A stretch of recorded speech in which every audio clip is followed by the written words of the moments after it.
మన ఇస్రో సైంటిస్టులు రాకెట్ ప్రయోగించే ముందు ఒక గుడిని తప్పకుండా దర్శించుకుంటారు. ఆ గుడికి 500 ఏళ్లుగా తలుపులే లేవు అనే విషయం మీకు తెలుసా? ఇంతకీ ఆ గుడి ఎక్కడ ఉంది? ఆ గుడిలో ఉన్నది ఎవరు? వీటన్నిటికీ సమాధానం సూలూరుపేటలో ఉంది. ఆ తల్లి మరెవరో కాదు, మన చంగాలమ్మ పరమేశ్వరి.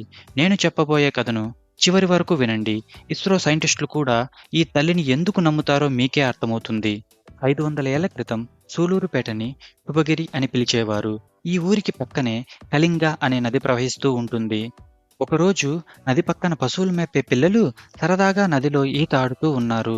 అలా వాళ్ళు ఈత ఆడుతూ ఉండగా హఠాత్తుగా ఒక సుడిగుండం ఏర్పడింది. నీళ్లు గిర్రున తిరుగుతూ పిల్లల్ని లోపలికి లాగసాగింది. ఎలాగోలా పిల్లలు అందులోంచి బయటపడ్డారు. ఒక్క పిల్లవాడు తప్ప. ఆ పిల్లవాణ్ణి సుడిగుండం నీళ్ల లోపలికి లాగేసి గిర్రని తిప్పుతూ తొయ్యసాగింది. అలా కొట్టుకుపోతున్న ఆ పిల్లవాడికి నీటి అడుగున ఎవరో తనను పట్టుకున్నట్లు అనిపించింది. తర్వాత ఆ రూపాన్నే గట్టిగా పట్టుకుని సుడిగుండం నుంచి తప్పించుకున్నాడు. కోలుకుని బయటకు వచ్చిన ఆ పిల్లాడు తోటి పిల్లలతో, అరే, లోపల ఏదో ఉంది, నేను దాన్ని గట్టిగా పట్టుకొని సుడిగుండం నుంచి తప్పించుకున్నాను అని చెప్పాడు. పిల్లలు కుతూహలంతో నది లోపలికి పోయి వెతికారు. వాళ్లకు నీటి అడుగున రాతి విగ్రహం కనిపించింది. అతి కష్టం మీద ఆ విగ్రహాన్ని బయటకు తీసుకుని వచ్చారు. ఆ విగ్రహం మరెవరో కాదు, మన చంగాలమ్మ. ఆ తల్లి 8 చేతులతో, ఒక్కో చేతిలో ఒక్కో రకమైన ఆయుధంతో, తలపైన నాగు పడగలతో, ఒక రాక్షసుణ్ణి కాలు కింద తొక్కిపెట్టి ఒక చేతో త్రిశూలం ఎత్తిపెట్టినట్లు చాలా భయం కలిగించే రూపంతో ఎంతో శక్తివంతంగా కనిపించింది. ఇప్పటికే బాగా చీకటి పడడంతో ఆ పిల్లలు ఆ తల్లి రూపాన్ని చూసి భయపడిపోయి ఆ విగ్రహాన్ని నది ఒడ్డునే పడుకోపెట్టి ఊరి లోపలికి వెళ్ళిపోయారు. ఊర్లో విషయం తెలుసుకున్న గ్రామస్తులు ఉదయాన్నే చూద్దామని నిర్ణయించుకున్నారు. అదే రోజు రాత్రి ఆ ఊరి గ్రామ పెద్దకు కలలో ఆ తల్లి కనిపించి, నేను వచ్చేశాను, నేను ఎక్కడ ఉన్నానో అక్కడే నన్ను ఉండనివ్వండి, కథ పొద్దు అని చెప్పి అదృశ్యమైంది. ఉదయాన్నే అందరితో పాటు గ్రామ పెద్ద కూడా ఆ విగ్రహాన్ని చూడడానికి వెళ్ళారు. కానీ పిల్లలు విగ్రహాన్ని పడుకోపెట్టి వస్తే తెల్లవారేసరికి విగ్రహం దక్షిణముఖంగా నిలబడి ఉంది. ఆ విగ్రహం చూస్తే చాలా శక్తివంతంగా ఉంది.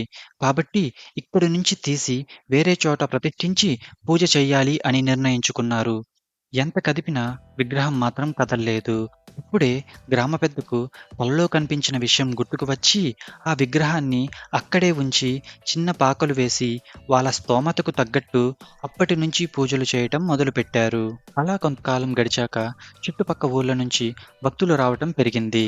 ఇలా ఉండగా ఒకరోజు కళింగ నదీ మార్గంగా చెన్నపట్నం వెళ్తున్న మిరియాల వ్యాపారులు చీకటి పడడంతో నదికి దగ్గరలో వాళ్ళ ఎడ్ల బండ్లు ఆపి భోజనం చేసి విశ్రాంతి తీసుకుంటూ ఉన్నారు.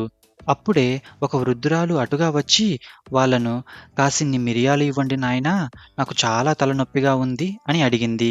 అప్పటికే అలసిపోయి విశ్రాంతి తీసుకుంటున్న వాళ్లకు కాసిన్ని మిరియాలకి మళ్ళీ మూటలు విప్పే ఓపిక లేక, ఇవి మిరియాలు కాదు బామ్మ, ఇవి జొన్నలు అని అబద్ధం చెప్పారు. బామ్మ, అవునా, ఇవి జొన్నలా, మిరియాలు ఏమో అని అడిగాను అని చెప్పి వెళ్ళిపోయింది. తరువాత ఆ వ్యాపారులు చెన్నపట్నం చేరాక అమ్మటానికి మూటలు విప్పి చూస్తే నిజంగానే ఆ మూటల్లో మిరియాలకు బదులు జొన్నలు కనిపించాయి. అమ్ముకుని సొమ్ము చేసుకుందాం అని వచ్చిన వాళ్లకు జొన్నలు కనిపించడంతో మొదట ఆశ్చర్యపడి తర్వాత చాలా బాధపడ్డారు. ఇప్పుడే జరిగిన విషయం తెలుసుకున్న కొందరు, మీరు విశ్రాంతి తీసుకున్న ప్రదేశంలో కొత్తగా అమ్మవారు వెలిసింది, బహుశా ఆ తల్లే మిమ్మల్ని పరీక్షించడానికి వచ్చిందేమో అని తెలియజేశారు. వాళ్ళు తిరిగి వచ్చి బోరున ఏడుస్తూ ఆ తల్లి కాళ్ల మీద పడి వాళ్ళు చేసిన తప్పు ఒప్పుకున్నారు. అప్పుడే ఆ గుంపులోని ఒకడి ఒంటి మీదకి ఆ తల్లి వచ్చి, ఇటుగా వచ్చి కూడా నన్ను చూడకుండా వెళ్ళిపోతున్నారు అని నేనే వచ్చి పలకరిస్తే నాకే అబద్ధం చెప్తారా అని ప్రశ్నించింది. తర్వాత తమ తప్పు ఒప్పుకున్న వ్యాపారులను దీవించి వాళ్ళ మిరియాలను తిరిగి రప్పించింది. అమ్మవారి మహిమ తెలుసుకున్న ఆ వ్యాపారులు ఆ తల్లికి బంగారు మిరియాల హారాన్ని చేయించారు. అప్పటి నుంచి ఆ వ్యాపారులు ఎప్పుడు ఆ మార్గం ద్వారా వచ్చినా ఆ తల్లిని దర్శించుకునే వెళ్ళేవారు. ఈ చిన్న కథతో ఆ తల్లి భక్తులను ఎంతగా ప్రేమిస్తుందో, తన దగ్గరకు ఎలా రప్పించుకుంటుందో మనకు అర్థమవుతుంది. ఈ అమ్మవారి రూపం భక్తులకు శాంతంగా వరాలిచ్చే తల్లిలా దర్శనమిస్తే, పాపాలు చేసిన వారికి మాత్రం ఉగ్ర రూపంలో భయంకరంగా కనిపిస్తుంది అని చెప్తుంటారు. ఈ విషయం ఈ చిన్న కథ వింటే మీకే అర్థమవుతుంది. కాలంతో పాటు ఆ తల్లి లీలలు కూడా అందరికీ తెలిసాయి. భక్తుల రాకపోకలు మరియు కానుకలు బాగా పెరిగాయి. ఇలా ఉండగా ఒక రాత్రి ఒక దొంగ గుడిలోకి వచ్చి ఆ తల్లి మెడలో ఉన్న హారాన్ని దొంగలించడానికి ప్రయత్నిస్తాడు. దొంగ హారాన్ని తాకిన మరుక్షణం ఆ తల్లి తన కళ్ళను తెరుస్తుంది.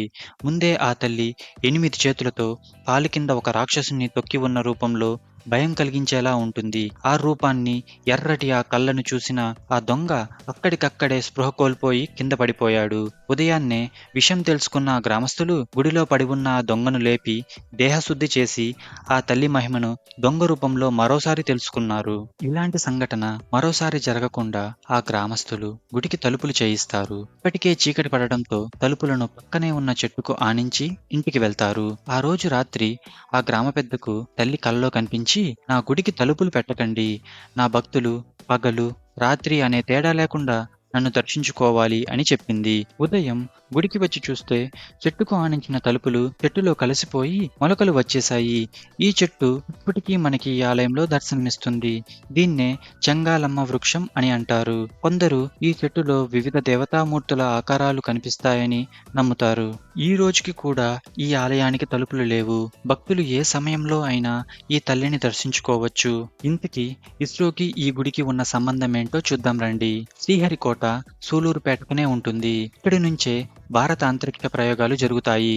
శ్రీహరికోట నుంచి ఏ రాకెట్ ప్రయోగం జరిగినా ఇస్రో సైంటిస్టులు ఆ రాకెట్ నమూనాను ఈ ఆలయానికి తీసుకుని వచ్చి పూజలు చేయించడం ఒక సంప్రదాయంగా మారింది. చాలా సార్లు ఇస్రో చైర్మనే స్వయంగా ఈ పూజల్లో పాల్గొన్నారు. ఆ తరువాత ఈ నమూనాను తిరుమల శ్రీ వెంకటేశ్వర స్వామి వద్దకు తీసుకుని వెళ్తారు. రాకెట్ ప్రయోగాలు అనేవి అత్యంత సంక్లిష్టమైనవి. చిన్న పొరపాటు జరిగినా భారీ నష్టానికి దారితీస్తాయి. అలాంటి ఒత్తిడితో కూడిన పనిలో సైంటిస్టులకు మానసిక స్థిరత్వం, ఆత్మవిశ్వాసం చాలా అవసరం. ఈ ఆచారం వారికి మానసిక బలాన్ని ఇస్తుందని, తల్లి ఆశీర్వాదం తోడైతే అంతా మంచి జరుగుతుంది అని వారి నమ్మకం. ఇది సైన్స్ కి నమ్మకానికి మధ్య సంఘర్షణ ఉండవలసిన చోటు. కానీ ఇక్కడ రెండూ కలిసి నడుస్తాయి. మానవ మేధస్సుకి అంతుచిక్కని ఎన్నో శక్తులు ఈ విశ్వంలో ఉన్నాయని, వాటిని పూర్తిగా కొట్టి పారేయలేమని సైంటిస్టులే అంగీకరిస్తున్నారు. ఈ ఆలయానికి భక్తులు పుష్పాలతో పాటు నిమ్మపండును కూడా తీసుకుని వస్తారు. పూజారి మంత్రాలు చదివి ఆ నిమ్మపండును అమ్మవారి చేతిలో ఉంచుతారు. మన కోరిక నిజాయితీగా ఉంటే ఆ తల్లి ఆ నిమ్మపండును కిందకి పడవేస్తుంది. అలా కాకుంటే మన కోరిక ఎంత బలమైనదైనా అది జరగదు అని నమ్ముతారు. ఈ ఆలయ ఉత్సవాల్లో భాగంగా ఒక మేకను స్తంభానికి కట్టి 3 సార్లు గాల్లో తిప్పుతారు. ఈ ఆచారాన్నే స్థూల ఉత్సవం అని పిలుస్తారు. ఈ సంప్రదాయం నుండే ఈ ఊరికి తూలూరు అని పేరు వచ్చింది. తర్వాత బ్రిటిష్ కాలంలో ఇది తూలూరుపేటగా మారింది. ఈ తల్లిని త్రికాల చంగాలి అని పిలుస్తారు. ఎందుకంటే అమ్మవారి విగ్రహంలో ఒక విశిష్టత ఉంది. ఎడమ చేతి భాగం పార్వతిని, కుడి చేతి భాగం సరస్వతిని, మధ్య భాగం మహాలక్ష్మిని సూచిస్తుంది. ఈ ముగ్గురు దేవతల సమ్మేళనమే త్రికాలే చంగాలి. చోళుల కాలంలో నిర్మించిన శిల్పాలలో ఇలాంటి శైలి కనిపిస్తుందని చరిత్రకారులు చెప్తారు. ఈ విగ్రహం 4 లేదా 5వ శతాబ్దానికి చెందినదిగా గుర్తించారు. తూలూరుపేట చంగాలమ్మ గుడి కేవలం ఒక పుణ్యక్షేత్రం మాత్రమే కాదు. ఇది వందల ఏళ్ల నాటి చరిత్ర, ఎన్నో అద్భుతమైన కథలు మరియు లక్షలాది భక్తుల నమ్మకానికి నిలయం. ఇంతటి శక్తివంతమైన ఈ తల్లిని, ఇంతటి రహస్యమైన చరిత్ర కలిగిన ఈ క్షేత్రాన్ని మీ జీవిత కాలంలో ఒక్కసారైనా తప్పకుండా దర్శించుకోండి. ఈ కథలు మీకు ఎలా అనిపించాయి? మీ అభిప్రాయాన్ని కామెంట్ రూపంలో తప్పకుండా షేర్ చేయండి. ఇలాంటి మరిన్ని ఆసక్తికరమైన ఆలయాల చరిత్రలు, రహస్యాలు తెలుసుకోవాలంటే ఈ వీడియోని లైక్ చేసి ఛానల్ను సబ్స్క్రైబ్ చేసుకోండి. జై శ్రీరామ్.